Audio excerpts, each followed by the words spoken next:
Hello student. Bayes theorem और total probability theorem probability का सबसे एकदम हॉट चैप्टर है।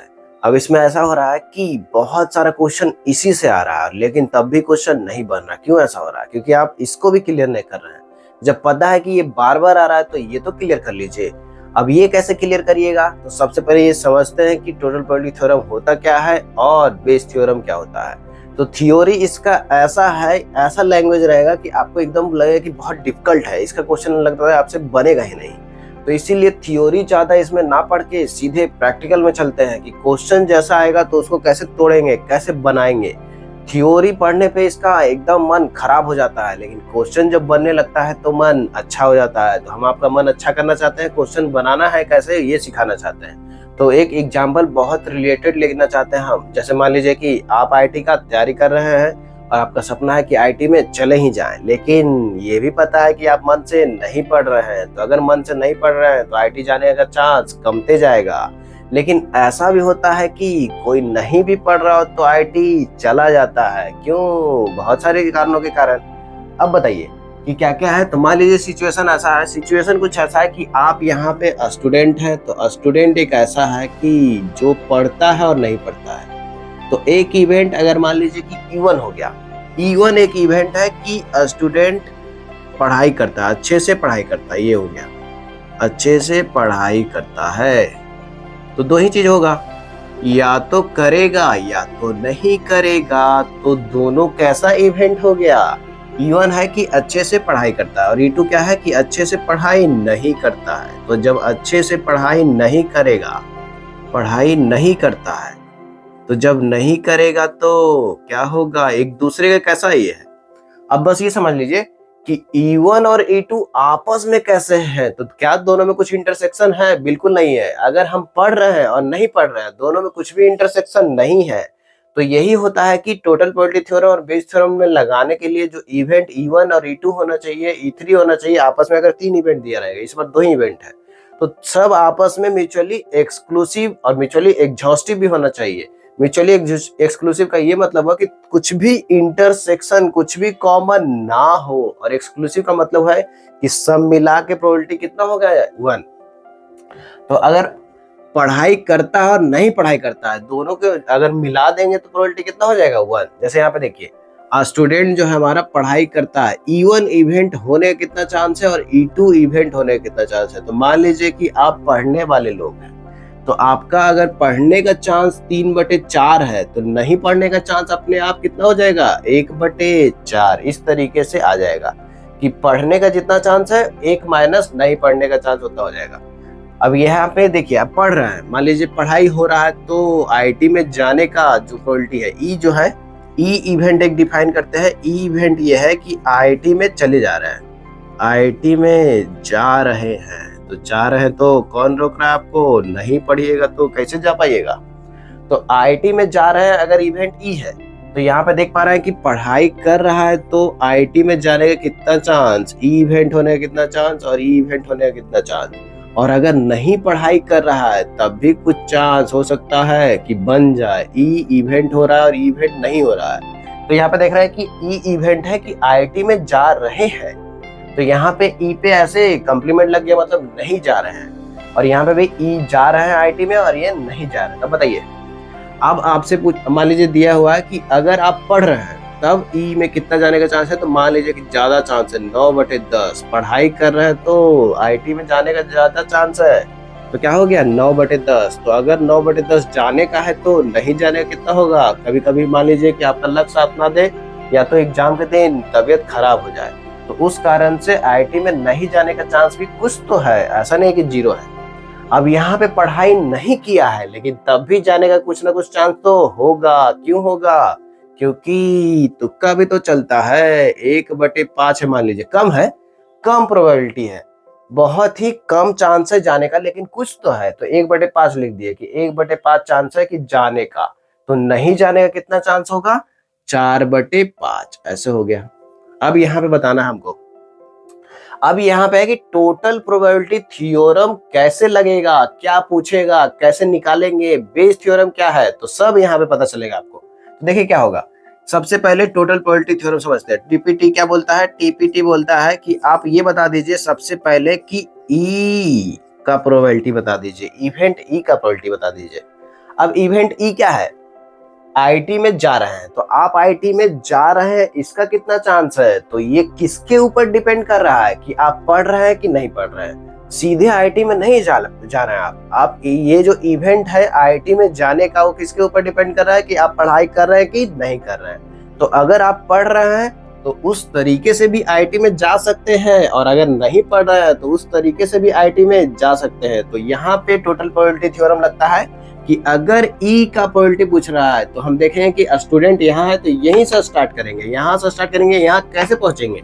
तो सबसे पहले ऐसे लिखेंगे कि 3/4 अगर हम पढ़ाई कर रहे हैं, इवन क्या था, पढ़ रहे हैं अच्छे से, मन लगा के पढ़ रहे हैं, डेली सेल्फ स्टडी कम से कम 6 से 8 घंटा कर रहे हैं।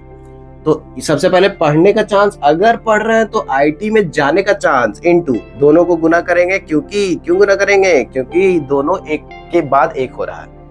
तो टोटल निकालने के लिए ये गुना ये कर दिए। अब बताइए, बीच में प्लस, क्योंकि हमारे पास चॉइस है, हम ऐसे भी आईटी में जा सकते थे और दूसरे तरीके से भी आईटी में जा सकते हैं। तो ये दूसरा चॉइस हो गया, तो इसलिए बीच में प्लस किए। अब यहाँ पे क्या होगा? स्टूडेंट अब नहीं पढ़ने का कितना चांस है? 1/4। तो 1/4 तरीके से नहीं पढ़ा रहा है, और अगर नहीं पढ़ रहा है तो उस केस में आईटी में जाने का कितना चांस हो गया जी? 1/5। तो यहाँ लिख देंगे 1/5। अब बताइए, दोनों का एलसीएम कितना आ जाएगा? इधर तो 40 है, उधर 5 का 20 है, तो दोनों का एलसीएम आ जाएगा 40। अब यहाँ पे हो जाएगा 9 या 27, तो यहाँ पे 27 हो गया। और इधर कितना हो जाएगा? तो इधर तो 1 था, तो इधर से जाएगा 2, तो 2 हो जाएगा। तो 29/40 आंसर आ चुका है। ये किसका एप्लीकेशन था? टोटल प्रोबेबिलिटी थ्योरम का। अब यहाँ पे हो सकता है कि ये ए नंबर है, मान लीजिए क्वेश्चन। अब बी नंबर में ऐसा पूछ दिया कि आईटी में नहीं जाने का कितना चांस है। तो देखिए, एक तरीका तो आप बोलिएगा कि हम निकाल चुके हैं कि आईटी में जाने का कितना चांस है, तो हम अगर 1 में से घटा दिए इस प्रोबेबिलिटी को तो सीधे आंसर आ जाएगा। तो एक तो ये तरीका हुआ, जैसे कि 1 में से इसको घटाएंगे तो 11/40 तो आंसर आना ही आना है। लेकिन हम टोटल प्रोबेबिलिटी थ्योरम का अप्लाई करना चाहते हैं और उससे निकालना चाहते हैं, तो उससे कैसे निकाला जाता? अगर मान लीजिए आपको पता नहीं रहता, सीधे अगर यही निकालने जाते तो कैसे निकालते? तो हम क्या देख रहे हैं यहाँ पे देख रहे हैं कि आईटी में नहीं जाना है इसको। तो आईटी में नहीं कैसे जा सकते हैं? अगर पढ़ाई किए हैं और तबीयत खराब हो गया उस तरीके से भी नहीं जा सकते हैं, और अगर नहीं पढ़े हैं तब तो नहीं जाने का चांस बढ़ गया। अब देखिए कैसे नहीं जा सकते हैं। तो सबसे पहले ये रास्ता है कि 3/4 गुने क्या करेंगे? 3/4 के साथ किसको गुना करेंगे जी? इस तरीके से यहाँ आप पढ़ रहे हैं लेकिन तब भी नहीं जा रहे, 1/10 चांस है नहीं जाने का। उसके साथ साथ क्या हुआ कि नहीं पढ़ाई कर रहे, मतलब 1/4 चांस है कि नहीं पढ़ रहे हैं। और फिर क्या होगा? फिर नहीं जाने का कितना चांस है? बढ़ गया नहीं जाने का, 4/5। तो अब बताइए कि इसमें फिर से एलसीएम कितना होगा? तो इधर से 40 आ रहा है, इधर से 20 आ रहा है, तो 40 और 20 का एलसीएम 40 होगा। और इधर कितना हो जाएगा? इधर हो जाएगा 3 है तो 3 ही रहेगा। लेकिन इधर कितना होगा? 4 है तो 4 दूनी 8 हो जाएगा। तो 8 3 कितना आ गया? 11। तो देख पा रहे हैं कि फिर से आंसर तो उतना ही मिल गया, 11/40। दोनों को जोड़ के 1 आना चाहिए। तो अगर ये पहले से निकाल चुके तो 1 में से घटा भी सकते थे, लेकिन अगर ये नहीं निकाले हैं, सीधे अगर इसको निकालने की जरूरत पड़े तो टोटल प्रोबेबिलिटी थ्योरम लगा के कैसे निकाल सकते हैं कि अगर हमको ये इसका प्रोबेबिलिटी नीचे वाले का पूछा जाएगा टोटल प्रोबेबिलिटी थ्योरम में कि इसका बताइए, तो ये यहाँ पहुंचने के लिए 2 रास्ता है। यहाँ से हम यहाँ से भी पहुंच सकते हैं, यहाँ से हम यहाँ से भी पहुंच सकते हैं। तो इधर से पहुंच के बता रहे हैं कि 3/4 गुने 9/10 प्लस, क्योंकि दूसरा रास्ता भी है, तो 1/4 गुने 1/5। तो ये हो गया कि आईटी में जाने का कितना चांस है। लेकिन अगर नहीं जाने का पूछे तो 3/4 गुने 1/10 प्लस 1/4 गुने 4/5। तो दोनों को जोड़ के फाइनल आंसर आ चुका है। तो ये एप्लीकेशन था टोटल प्रोबेबिलिटी थ्योरम का। अब बेस थ्योरम कैसे लगाएंगे? बेस थ्योरम में क्या पूछा जाएगा ये भी आज समझ ही लेते हैं। तो बेस थ्योरम में उल्टा पूछा जाएगा कि मान लीजिए कि आप आईटी में जा चुके हैं, आप वहां पे पढ़ाई कर रहे हैं और वहां का आनंद उठा रहे हैं, लेकिन ये बता दीजिए कि आप पढ़ाई किए होंगे, इसका कितना चांस है? इस तरीके से पूछा जाएगा। इस तरीके से जब पूछा जाता है तो हो जाता है बेस थ्योरम। अब बेस थ्योरम कैसे पूछा जाएगा? तो मान लीजिए कि यहाँ पे सी नंबर क्वेश्चन लेते हैं एक, जिसमें आपको लगा के दिखाते हैं कि कैसे कैसे बेस थ्योरम पूछा जाता है। तो बेस थ्योरम ऐसे पूछा जाता है कि आप बता दीजिए कि अगर आप आईआईटी जा चुके हैं, ई मतलब आईआईटी में चले गए हैं, तो बता दीजिए कि आप पढ़ाई किए होंगे, इसका कितना चांस है। तो देखिए ये क्या बोला, कंडीशनल आ गया। कंडीशनल क्या आ गया कि ई जो है इवेंट वो आईआईटी में जाने का इवेंट है। तो आईआईटी में हम जा चुके हैं क्योंकि ये दिया हुआ है कि आईआईटी में चले गए हैं। तो जब आईआईटी में चले गए हैं तो ये बताइए चांस कि आप E1 हुआ होगा, E1 मतलब पढ़ाई अच्छे से हुआ होगा, तो अच्छे से पढ़े होंगे, इसका कितना चांस है। तो हम क्या करेंगे, सीधे सीधे ई का प्रोबेबिलिटी लिखेंगे नीचे। अब ई का प्रोबेबिलिटी लिखने का ये तरीका है कि हम देखिए कैसे लिखेंगे। ई तक कैसे कैसे पहुंच सकते हैं, ई तक दो तरीके से पहुंच सकते हैं। एक तो तरीका हुआ कि E1 पढ़ के पहुंचे, और दूसरा हुआ कि नहीं पढ़ के पहुंचे। तो एक हुआ कि पढ़ के पहुंचने वाला जो तरीका है 3/4 गुने 9/10 ये हो गया, प्लस दूसरा क्या तरीका हो कि नहीं पढ़ के 1/4 गुने 1/5। अब क्या हुआ कि आईआईटी में पहुंचने का दो तरीका था, एक तो पढ़ के एक नहीं पढ़ के। तो जब पढ़ के पहुंचे तो ये है तरीका, और नहीं पढ़ के पहुंचे तो ये तरीका है। तो ये अगर ऐसे पूछ रहा है कि आप आईआईटी में जा चुके हैं, तो आप ये बताइए कि आप पढ़ के आए हैं, इसका कितना चांस है। तो जो पढ़ के वाला तरीका है वो ऊपर लिख देंगे कि 3/4 और गुने 9/10। तो आप बता दीजिए, नीचे वाले को तो सोल्व करके अभी निकाल चुके हैं 29/40।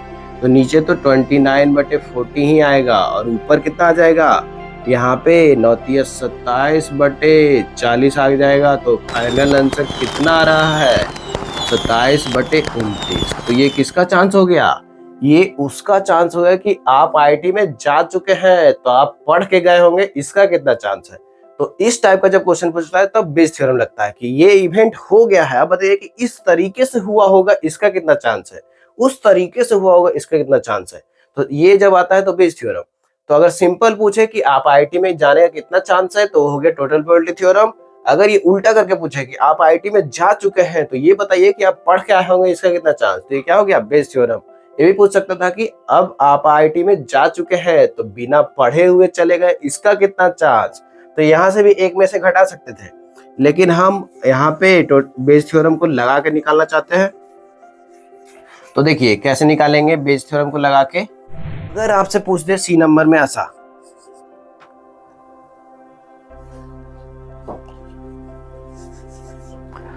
अगर डी नंबर में ऐसा पूछ दे आपसे कि बता दीजिए, अगर डी नंबर में ऐसा पूछ दे बेस थ्योरम से और कैसे कैसे पूछ सकता है, ये भी आप समझ ही लीजिए। जैसे देखिए, अगर ऐसा पूछ दे कि आप आईआईटी में चले गए लेकिन बिना पढ़े चले गए होंगे, इसका कितना चांस है। आप आईआईटी में जा चुके हैं, अब ये बता दीजिए कि आप नहीं पढ़े थे, इसका कितना चांस है।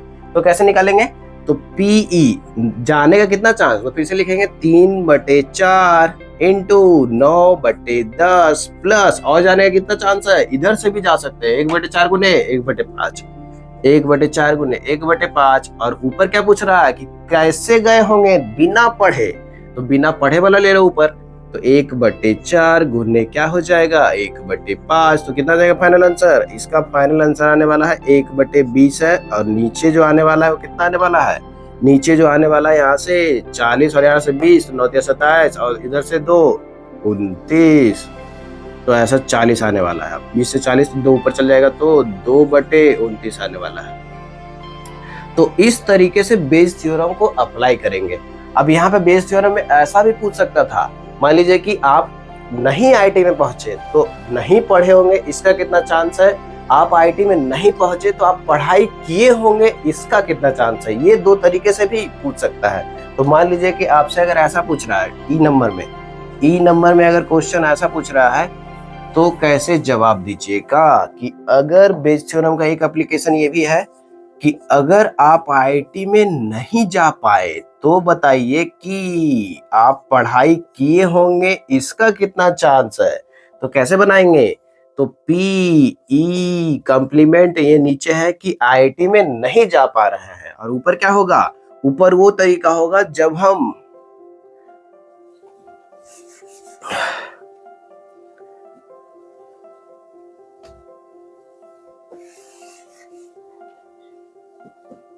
तो तो इसमें पूछा जा रहा है कि आप आईआईटी में नहीं जा पाए, तो बता दीजिए कि आप पढ़ाई किए होंगे, इसका कितना चांस है। तो नहीं जा पाए, देखिए कैसे कैसे नहीं जा सकते हैं। तो एक तरीका है कि ये दोनों से नहीं जा सकते, मतलब 3/4 गुने 1/10 प्लस, और कैसे कैसे नहीं जा सकते हैं, और इधर भी नहीं जा सकते हैं 1/4 गुने 4/5। अब यहाँ पे क्या होगा कि नहीं गए, इसका प्रोबेबिलिटी नीचे आ गया। अब ऊपर क्या है कि आप पढ़ाई करके नहीं गए, इसका कितना चांस है ऊपर। तो 3/4 और 1/10 वाला ऊपर ले लेंगे कि 3/4 गुने 1/10, तो कितना आ जाएगा जी, यहाँ पे 3/40 ऊपर है, और नीचे क्या आने वाला है, नीचे आने वाला है कितना, नीचे इधर 40 और इधर 20, तो 4 दूनी 8, 3 11/40 आ गया। तो फाइनल 40 निपट जाएगा, तो 3/11 आ गया। तो ये किस चीज का प्रोबेबिलिटी आ गया कि आप आईआईटी नहीं जा पाए लेकिन आप पढ़ाई किए थे, इसका कितना चांस है। इस तरीके से तो आप लोग पूरे तरीके से समझ चुके हैं कि बेस थ्योरम और टोटल प्रोबेबिलिटी थ्योरम क्या है और दोनों में क्या अंतर है, कैसे कैसे क्वेश्चन पूछ सकता है। तो टोटल प्रोबेबिलिटी थ्योरम में सिंपल पूछेगा कि आप आईआईटी जा रहे हैं, इसका कितना चांस है, आप आईआईटी नहीं जा रहे हैं, इसका कितना चांस है। बेस थ्योरम में क्या पूछेगा कि आप आईआईटी जा चुके हैं तो आप पढ़ के गए थे, इसका कितना चांस है। आप आईआईटी नहीं गए हैं तब भी पढ़ाई किए थे, इसका कितना चांस है। इस तरीके से क्वेश्चन। तो हम लोग एक और एग्जाम्पल से और बेहतर तरीके से समझते हैं। जैसे कि एक और एग्जाम्पल लेते हैं, उसमें आप अप्लाई करिएगा तो और अच्छे से समझ पाइएगा। तो देखिए दूसरा एग्जाम्पल ऐसा है, मान लीजिए कि एक किसान है जो कि फसल उगा रहा है। फसल में ऐसा है कि बारिश पे बहुत डिपेंडेंट करता है फसल। तो बारिश अगर होगा तो फसल भी अच्छा होगा, बारिश अगर नहीं हुआ तो फसल हो सकता है कि खराब हो जाए। तो यहाँ पे मान लीजिए कि फिर से इसी तरीके का सेटअप होगा, लेकिन इसमें प्रोबेबिलिटी हो सकता है कि बदल जाए और कुछ नाम भी बदल जाए। जैसे देखिए फिर से है कि यहाँ पे किसान है एक। अब किसान के साथ क्या हो रहा है, किसान के साथ ये हो रहा है कि अगर भगवान का अच्छा है तो बारिश होगा, नहीं है तो नहीं होगा। तो E1 इवेंट ऐसा ले रहा है कि बारिश अच्छा हो रहा है। क्या हो रहा है, बारिश अच्छा हो रहा है। तो बारिश अच्छा हो रहा है। और इवेंट E2 क्या ले लिए कि बारिश अच्छा नहीं हो रहा है। तो दो ही चीज होगा, या तो अच्छा बारिश होगा या तो नहीं होगा। तो ये दोनों जो इवेंट है आपस में कैसे है, आपस में म्यूचुअली एक्सक्लूसिव भी है और म्यूचुअली एग्जॉस्टिव भी है। म्यूचुअली एक्सक्लूसिव का मतलब हो कि दोनों में कोई भी कॉमन नहीं होगा, या तो बारिश होगा या तो नहीं होगा। अब ये है कि दूसरा, ये दोनों को जोड़ के प्रोबेबिलिटी 1 हो जाएगा। तो यहाँ पे म्यूचुअली एक्सक्लूसिव भी हो गया और एग्जॉस्टिव भी हो गया। तो ये सब कंडीशन चाहिए होता है बेस थ्योरम और टोटल प्रोबेबिलिटी थ्योरम लगाने के लिए। लेकिन जब भी क्वेश्चन देता है तो वो खुद ब खुद अपने आप होता है, तो ये सब ज्यादा सोचने की जरूरत नहीं होता है। बस हम जो फॉर्मूला लगा रहे हैं वो लगाना है और सीधे आंसर पाना है। अब देखिए ई इवेंट, अब फसल अच्छा हुआ। ई इवेंट ऐसा मान लेते हैं कि फसल अच्छा हुआ, अच्छा आमदनी हुआ। अगर फसल अच्छा होगा तो आमदनी भी अच्छा होगा। तो फसल अच्छा हुआ, ये अगर इवेंट ई है। तो यहाँ पे मान लेते हैं कि मान लीजिए कि बारिश होने का, तो बारिश होने का 2/3 है, और बारिश नहीं होने कितना हो जाएगा 1/3। अगर बारिश हुआ है तो फसल अच्छा होने का मान लीजिए कि 7/10 है प्रोबेबिलिटी, और इधर कितना हो जाएगा 3/10 कि तब भी फसल खराब हो जाए। हो सकता है ज्यादा बारिश हो गया हो, इसके कारण भी फसल खराब हो सकता है। अब यहाँ पे ऐसा बोल रहा है कि बारिश नहीं हुआ, लेकिन हो सकता है कि पंप का यूज करके पटा दिया हो और फसल अच्छा हो गया हो, ऐसा भी हो सकता है। तो फसल अच्छा होने का इधर चांस मान लीजिए कि अभी इधर है 6/10, अगर ऐसा तो इधर कितना हो जाएगा 4/10। यहाँ पे 4/10 लेते हैं तो यहाँ पे 6/10, क्योंकि बारिश नहीं हुआ है तो फसल कम चांस है कि अच्छा हो। तो अब यहाँ पे देखिए इस तरीके से सिचुएशन है। लैंग्वेज में दिया है क्वेश्चन कि एक किसान है जो फसल उगाता है, उसमें बारिश होने का इतना चांस है, बारिश नहीं होने का चांस इतना है। अगर बारिश हुआ तो फसल अच्छा होने का इतना चांस है, बारिश अगर नहीं हुआ तो फसल अच्छा होने का इतना चांस है। बारिश इस तरीके से दिया रहेगा, तो उसको हम ऐसे डायग्राम में बना लेंगे। तो जैसे ही डायग्राम में बनाएंगे तो सारा आंसर तुरंत मिल जाएगा। जब आप ऐसा डायग्राम बना लीजिएगा तब देखिए क्वेश्चन का आंसर कैसे करिएगा। टोटल प्रोबेबिलिटी थ्योरम में दो तरह का क्वेश्चन को पूछ सकता है। एक तो पूछ सकता है कि फसल अच्छा हुआ होगा, इसका कितना चांस है, फसल अच्छा नहीं होगा, इसका कितना चांस है। तो जब फसल अच्छा हुआ होगा, अगर ए नंबर में ऐसा पूछा जाए कि फसल अच्छा हुआ होगा, अब बताइए फसल अच्छा कैसे कैसे हो सकता है। तो यहाँ पे किसान है तो फसल अच्छा होगा इस रास्ते से भी हो सकता है, मतलब 2/3 गुने क्या करना होगा 7/10 करना होगा। 2/3 गुने 7/10 कर दिए। और फसल अच्छा कैसे कैसे हो सकता है, दूसरा रास्ता भी है। कैसे कैसे, 1/3 और गुने 4/10, तो 1/3 गुने 4/10 ऐसे कर दिया। अब देखिए एलसीएम कितना आ रहा है दोनों का एलसीएम आ रहा है 30, 30 30 नीचे नीचे है। अब 14 इधर से आ गया और इधर से 4, मतलब क्या हो गया 18/30। अब यहाँ से 6 से कट जा रहा है, तो 6 तिया 18, 6 बचे 30, तो 3/5 प्रोबेबिलिटी क्या आ गया, फसल अच्छा होने का प्रोबेबिलिटी। तो ये टोटल प्रोबेबिलिटी थ्योरम था। अब इसमें ऐसा भी पूछ सकता था कि फसल अच्छा नहीं होगा इसका कितना चांस है। तो जब फसल अच्छा नहीं होगा इसका चांस पूछे तो सीधे एक में से भी घटा सकते हैं, या तो अगर ये नहीं निकाले रहेंगे तब कैसे निकालेंगे, बी नंबर में आप ये भी देख लीजिए। तो बी नंबर में अगर ऐसा पूछ दिया कि फसल अच्छा नहीं होगा इसका कितना चांस है, तो हम क्या देखेंगे कि फसल अच्छा कैसे कैसे नहीं हुआ होगा, इधर से नहीं होगा और इधर से नहीं होगा। तो क्या करेंगे, फिर से इसका अगर आंसर लिखना हो तो ऐसे लिखेंगे। देखिए इसका आंसर लिखना हो तो ऐसे लिखेंगे कि हमको अगर फसल अच्छा नहीं कैसे कैसे हो सकता है, यहाँ से अगर इस रास्ते से चले और यहाँ से इस रास्ते से चले, तो इस रास्ते में क्या होगा, 2/3 गुने क्या हो जाएगा 3/10, 2/3 गुने 3/10 ऐसा हो गया। और प्लस क्या हो जाएगा 1/3 गुने 6/10, 1/3 गुने 6/10। अब कितना आ रहा है इधर से फिर से एलसीएम में कितना आ जाएगा 30 30, तो 30 आ गया दोनों जगह से। अब यहाँ पे देख रहे हैं कि 3 दूनी 6 और वहां से 6, तो 12/30 है, तो फिर से 6 से कट जाएगा, तो 6 दूनी 12 25, तो 2/5 आ गया। तो इस तरीके से टोटल प्रोबेबिलिटी थ्योरम हम लगा सकते हैं। तो यहाँ पे हमारा जो भी लैंग्वेज दिया रहेगा उसको ऐसा डायग्राम तुरंत बना दीजिए, तो जैसे ही डायग्राम बनेगा तुरंत आंसर आना ही आना है। अब यहाँ पे बेस थ्योरम कैसे पूछेगा, तो बेस थ्योरम ऐसे पूछेगा कि अगर फसल अच्छा हो गया है तो बताइए कि बारिश हुआ होगा इसका कितना चांस है। तो यहाँ पे बेस थ्योरम अगर सी नंबर में आ जाता है तो कैसे बनेगा ये भी आप देख लीजिए।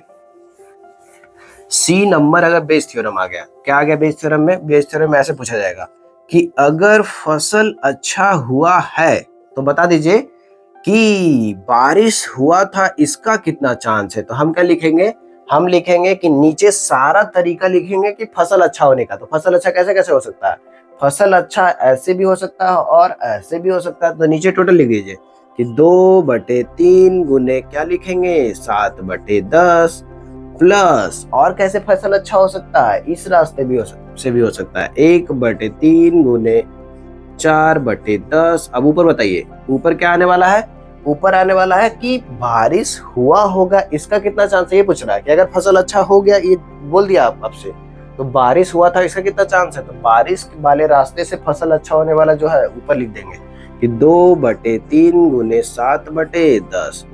तो टोटल वाले में ऐसे दोनों रहेगा, लेकिन ऊपर बस वही लिखेंगे जिससे पूछा जाएगा। तो इसमें इस तरीके से करने पे देखिए कितना आ रहा है, यहाँ पे तो फिर से वही 30 30 एलसीएम हो जाएगा, तो 30 नीचे हो गया और ऊपर कितना आएगा, तो 7 दूनी 14 प्लस 4 18, और ऊपर कितना है, यहाँ पे 30 है और यहाँ पे 14 है। तो ऐसे 30 30 तो कट जाएगा, तो 14 और क्या हो गया 18, तो 14/18। अब 2 से काट दीजिए तो 7/9।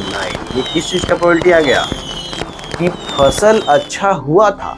तो बता दीजिए कि बारिश हुआ था इसका कितना चांस है। तो बारिश हुआ था इसका कितना चांस है, गिवन दैट फसल अच्छा हुआ था, ऐसा पूछा जाएगा। तब हम लगाएंगे बेस थ्योरम। तो इस टाइप से हम बेस थ्योरम भी समझ गए, टोटल प्रोबेबिलिटी थ्योरम भी समझ गए था। बेस थ्योरम में एक और कर लेते हैं कि अगर फसल अच्छा नहीं हुआ है तब बता दीजिए कि बारिश हुआ होगा इसका कितना चांस है। ये भी क्वेश्चन बना लेते हैं तो और आपका क्लियर हो जाएगा। तो अगर ऐसा क्वेश्चन पूछे तब कैसे आंसर लिखेंगे, मान लीजिए कि डी नंबर में ऐसा पूछ दिया कि बारिश फसल अच्छा नहीं हुआ है, पहले से बोल दिया, तो बारिश हुआ था इसका कितना चांस है। तो हम क्या करेंगे, फसल अच्छा नहीं हुआ, बताइए फसल अच्छा कैसे कैसे नहीं हो सकता है, इधर से और इधर से, दो तरीके से, लेकिन पूछ रहा है कि बारिश हुआ था इसका कितना चांस है। तो ऊपर क्या लिखेंगे, ये वाला लिखेंगे। तो नीचे हो जाएगा 2/3 और ऊपर हो जाएगा 3/10, प्लस इधर हो जाएगा 1/3 गुने 6/10। फसल अच्छा नहीं होने का दो रास्ता, ये गुना कर दिए, ये गुना कर दिए, लेकिन हमसे पूछा जा रहा है कि बारिश हुआ था इसका कितना चांस है, E1। तो E1 वाले रास्ते वाले ऊपर लिख दीजिए। तो 2/3 इंटू 3/10। तो इस तरीके से देख पा रहे हैं कि 30 एलसीएम इधर भी है और 6 + 6 है ऊपर नीचे, तो 30 हो गया नीचे और 6 6 12 ऊपर। और यहाँ पे देख रहे हैं कि 6/12 है, 6/30। तो यहाँ पे कितना आ जाएगा फाइनल, 30 कट के 6/12 और ये भी कट जाएगा तो 1/2 आने वाला है। तो हमारा आंसर आ चुका है। तो इस तरीके से हम टोटल प्रोबेबिलिटी थ्योरम भी लगा लेंगे और बेस थ्योरम का क्वेश्चन भी बना लेंगे। अब एक क्वेश्चन ऐसा देखते हैं जो जेईई एडवांस में आया है। अगर जेईई एडवांस का क्वेश्चन सोल्व कर ले रहे हैं आप, इसका मतलब है कि आप पूरे तरीके से तैयार हैं बेस थ्योरम और टोटल प्रोबेबिलिटी थ्योरम के लिए। जो भी क्वेश्चन आएगा उसको आराम से आप बना पाइएगा। टोटल प्रोबेबिलिटी थ्योरम और बेस थ्योरम इतना इंपॉर्टेंट है जो आईआईटी भी बार बार क्वेश्चन पूछते रहता है। जैसे कि हम लोग आईआईटी एडवांस का क्वेश्चन 2013 में जो पूछा गया है उसको यहाँ पे डिस्कस करेंगे और हम लोग देखेंगे कि कितना आसानी से हम लोग बना सकते हैं। तो कैसे, देखिए ये क्वेश्चन पहले समझना बहुत जरूरी है। प्रोबेबिलिटी और परमुटेशन का क्वेश्चन समझना बहुत ही जरूरी है और उसको बोले हैं कि समझ के उसको टेबल में बनाना भी बहुत जरूरी है। अगर इतना काम कर लिए तो आपका क्वेश्चन बनना ही बनना है। तो देखिए सबसे पहले क्या बोल रहे हैं, हमारे पास 3 बॉक्स है। इसमें क्वेश्चन में दिया हुआ कि हमारे पास 3 बॉक्स है, B1 B2 B3। अब हमारे पास जो बॉक्स है उसमें क्या है, बॉल है। कैसा बॉल है, व्हाइट रेड और ब्लैक, व्हाइट रेड और ब्लैक, व्हाइट रेड ब्लैक है। अब इसमें है कि अलग अलग नंबर ऑफ बॉल है। जैसे इसमें क्या देख रहे हैं कि 1 व्हाइट 3 रेड और 2 ब्लैक, 2 व्हाइट 3 रेड और 4 ब्लैक, ऐसे ऐसे अलग अलग दिया है। 3 व्हाइट 4 रेड और 5 ब्लैक, ऐसे ऐसे बॉल है हमारे पास। उसके बाद बोल रहा है कि if 2 balls are randomly drawn without replacement from a randomly selected box. तो अब देखिए क्या हो रहा है कि हमारे पास 3 बॉक्स था, लेकिन हम क्या किए कि एक बॉक्स को रैंडमली सिलेक्टेड बॉक्स, मतलब यह है कि तीनों बॉक्स से बॉल नहीं निकालना है, कोई भी एक बॉक्स पहले सिलेक्ट कर लिए कि तीनों बॉक्स में से जो बॉक्स निकला उसमें से कितना बॉल निकाल रहा है, 2 ball. 2 balls are drawn without replacement, मतलब यह है कि 3 बॉक्स में से सबसे पहले एक बॉक्स उठाइए, अब उसमें से 2 बॉल निकालिए, वो भी एक बार ही निकालना है। ऐसा नहीं कि एक बॉल निकाले फिर रखे फिर निकाले, ऐसा नहीं, लिख दिया साफ साफ कि विदाउट रिप्लेसमेंट का मतलब क्या हुआ कि दोनों बॉल पहले तो एक बॉक्स निकाले और उसमें से दोनों बॉल एक ही हाथ में एक ही साथ निकाले। तो यहाँ पे ऐसा सिचुएशन है। उसके बाद क्या बोल रहा है कि निकाल लिए हैं, उसके बाद one of the ball is drawn white and other ball is red, मतलब एक व्हाइट है और दूसरा रेड है। Probability that the 2 balls are drawn from box 2। अब देखिए यहाँ पे आप समझिए कि टोटल प्रोबेबिलिटी थ्योरम और बेस थ्योरम कैसे आ रहा है। तो सबसे पहले तो यह है कि 3 बॉक्स था, अब 3 बॉक्स था उसमें से सबसे पहले एक बॉक्स लेना है। तो जैसे था कि आप पढ़ रहे हैं कि नहीं पढ़ रहे हैं, 2 केस था, यहाँ पे 3 केस हो गया कि हम अगर बॉक्स सिलेक्ट कर रहे हैं तो पहला बॉक्स भी हो सकता है, दूसरा बॉक्स भी हो सकता है, तीसरा बॉक्स भी हो सकता है। तो सबसे पहले यहाँ पे देखिए, यहाँ से स्टार्ट करेंगे कहानी और यहाँ पे सबसे पहले 3 को बनेगा कि B1 B2 B3। अब हमारे पास 3 तरह का बॉक्सेज है, तो सबसे पहले 3 बॉक्स है। अब बताइए कि 3 बॉक्स है हमारे पास, तो पहला बॉक्स सिलेक्ट करने का कितना तरीका हुआ, दूसरा बॉक्स सिलेक्ट करने का कितना तरीका हुआ, तीसरा बॉक्स सिलेक्ट करने का कितना तरीका हुआ। तो बॉक्स तो सब एक जैसा ही है, तो सीधे क्या बोलेंगे 3C1 करेंगे तो 1/3 1/3 1/3 हो जाएगा। तो ऐसे तो तीनों बॉक्स को रैंडमली सिलेक्ट कर रहे हैं, तो तीनों बॉक्स का आने का इक्वली चांस है। तो यहाँ पे देखिए, क्योंकि बाहर से हमको पता नहीं है कि बॉक्स में क्या डिफरेंट है, तो यहाँ से है कि तीनों बॉक्स का अपना अपना प्रोबेबिलिटी हो जाएगा 1/3 1/3 1/3। तो बॉक्स में कोई ऐसा नहीं है। अब देखिए यहाँ पे, अब एक बॉक्स कोई आ गया, मान लीजिए कि B1 बॉक्स आ चुका है, तो अब इसमें यह है कि एक बॉल व्हाइट और दूसरा बॉल रेड आने का कितना चांस, ऐसा अगर ये जानना चाहते हैं कि व्हाइट और रेड आएगा इसका कितना चांस है अगर 2 बॉल निकाल रहे हैं, तो बताइए कि अगर यहाँ से व्हाइट और रेड आ रहा है और व्हाइट और रेड नहीं आ रहा है, मान लीजिए ऐसा है, तो उसमें भी ऐसा होगा कि व्हाइट रेड आ रहा है और व्हाइट रेड नहीं आ रहा है, ऐसा हो जाएगा। तो तीसरे में भी ऐसा होगा कि व्हाइट रेड आ रहा है और व्हाइट रेड नहीं आ रहा है। अब बताइए कि क्या क्या होने वाला है हमारे साथ, क्या क्या होने वाला बताइए कि B1 में टोटल कितने बॉल है। तो टोटल बॉल हुआ 1 3 3 ऐसे 2, तो 6 बॉल हो गया। अब 6 बॉल में से कितना बॉल सिलेक्ट कर रहा है, तो 2 बॉल सिलेक्ट कर रहा है, तो 62 होगा नीचे। लेकिन हमारा यह है कि व्हाइट और एक रेड आने कितना चांस, तो इसमें से एक व्हाइट सिलेक्ट करेंगे मतलब 1C1 और एक रेड सिलेक्ट करेंगे मतलब 3C1, तो 1 गुने 3 हो जाएगा ऊपर, और नीचे क्या हो जाएगा 6C2। तो यहाँ पे जो लिखेंगे वो क्या लिखेंगे कि 1 गुने 3, तो 3/6C2 हो जाएगा। तो नहीं आने का क्या हो जाएगा इसका उल्टा, तो 6C2 का वैल्यू कितना होता है, 6C2 का वैल्यू होता है 6×5 = 30/2 15। तो ये हो गया, ये आ जाएगा 1/15 मतलब 1/5, तो ये अपने आप हो जाएगा 4/5। तो इस तरीके से हम लोग ये निकालेंगे, क्वेश्चन में दिया हुआ नहीं है इस बार, हम लोग वो बॉल वाला जो तरीका है उससे निकाल लेंगे कि यहाँ पे जो बॉक्स में हमारा बॉल है उसमें से व्हाइट रेड आने का कितना चांस है। तो नीचे हो गया 2 बॉल सेलेक्ट करें तो 62, और ऊपर क्या हो गया जो हमारा कितने टाइप से आ सकता है व्हाइट रेड, तो एक व्हाइट था तो एक में से एक सिलेक्ट कर लिए। अब 3 रेड था तो उसमें से कितना सेलेक्ट कर लिए, एक, तो 3C1, तो ऊपर हो गया 3 और नीचे आ गया 62, टोटल 6 बॉल था। तो व्हाइट रेड आने का चांस अगर 1/5 है तो नहीं आने का क्या करेंगे, एक में से टोटल घटा देंगे। अब बताइए इसमें से व्हाइट रेड आने का कितना चांस है, इसमें टोटल कितना बॉल है, 4 3 7 2 9, तो इसमें नीचे होगा 9C2 और ऊपर कितना होगा, ऊपर होगा यहाँ पे देख रहा है कि व्हाइट मतलब 2C1 और 3C1, तो 2 गुना 3 मतलब 6/6 आने वाला है नीचे 9C2। तो 9C2 का वैल्यू कितना होता है जी, 9C2 का वैल्यू होता है 9 गुने 8/2, तो 9 9 चौका 36 हो गया, तो 6/36 मतलब 1/6, ये कितना है 1/6 है, तो इधर कितना हो जाएगा 5/6।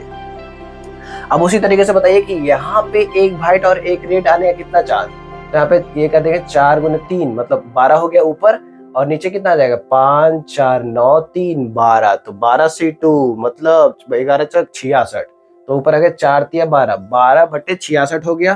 तो 12/66 का क्या मतलब हुआ कि ये कितना हुआ, तो हम 6 से काट सकते हैं, तो 2/11, तो 2/11 है तो इधर हो जाएगा कितना, ये अगर 2/11 है तो ये अगर 2/11 है तो उधर कितना हो जाएगा, ये अगर 2/11 है तो उधर हो जाएगा 9/11।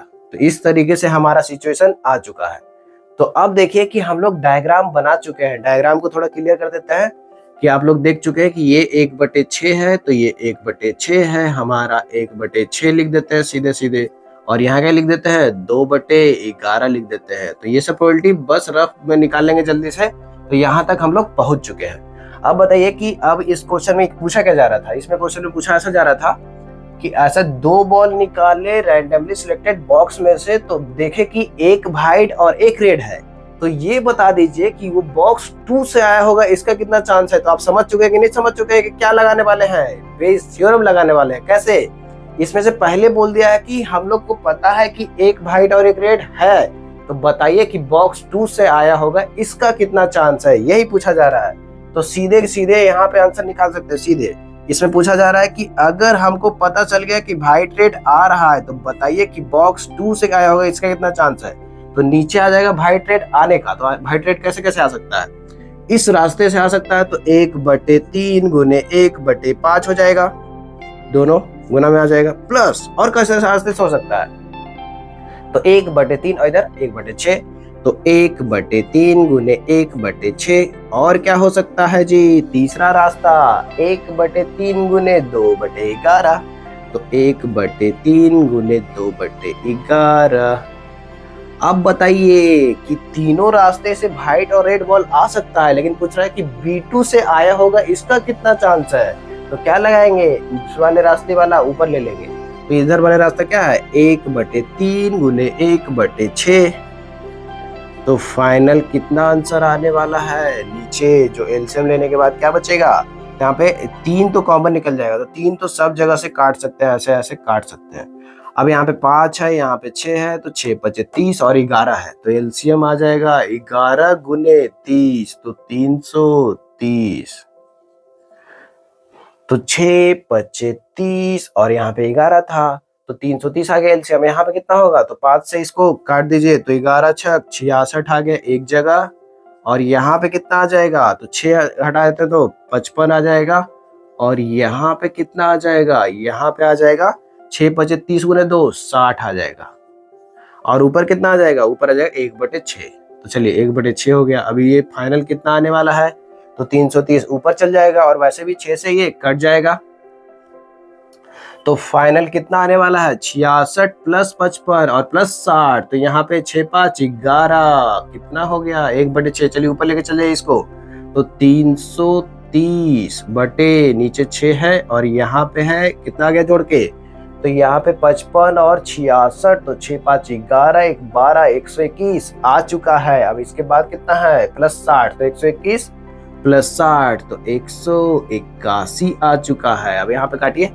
तो यहाँ पे कैसे कैसे कटेगा। तो यहाँ पे 6 से काट दीजिए। तो फाइनल आंसर कितना आने वाला है 6 से अगर काट देते हैं तो 6 25 और 6 25 तो 55 बटे 181 आ गया। तो 55 बटे 181 किस चीज का प्रोबेबिलिटी आ गया 55 बटे 181 आ गया हमारा।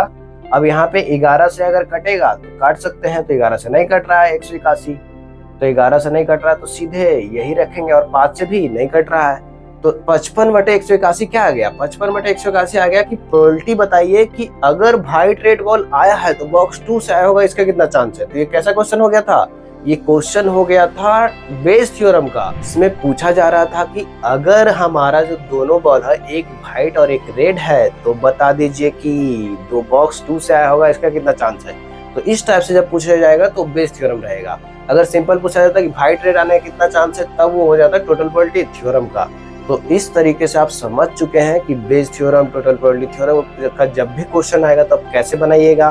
तो इस तरीके से आपका यहाँ पे कॉन्सेप्ट क्लियर किया जाता है। आपको बहुत ही सरल भाषा में समझाया जाता है कि किस तरीके से क्वेश्चन को तोड़ेंगे, यहाँ तक कि एडवांस लेवल के क्वेश्चन को भी कैसे बनाएंगे। ये सारा कुछ आपको समझाया जाता है ताकि आपका क्वेश्चन हर एग्जाम में बने और आपका मार्क्स इंप्रूव हो। तो इस प्लेटफॉर्म से आप जुड़े रहिए और इसको सब्सक्राइब भी कर लीजिए ताकि जल्दी से जल्दी वीडियो आपके पास पहुंच जाए। और डेली 8 बजे रात को वीडियो अपलोड होगा। तो आप पूरे तरीके से तैयार रहिए वीडियो देखने के लिए। और किस चीज पे अपलोड होगा ये भी आपको यूट्यूब के पोस्ट में बताया जाएगा रेगुलरली। और अपना डिमांड भी आप बता सकते हैं कि इस चीज पे करिए, मेरा ये वीकनेस है, ऐसे ऐसे भी बता सकते हैं। तो बहुत बहुत धन्यवाद आपका कि आप इस वीडियो को लास्ट तक देखें और आपका दिन बहुत बहुत शुभ हो।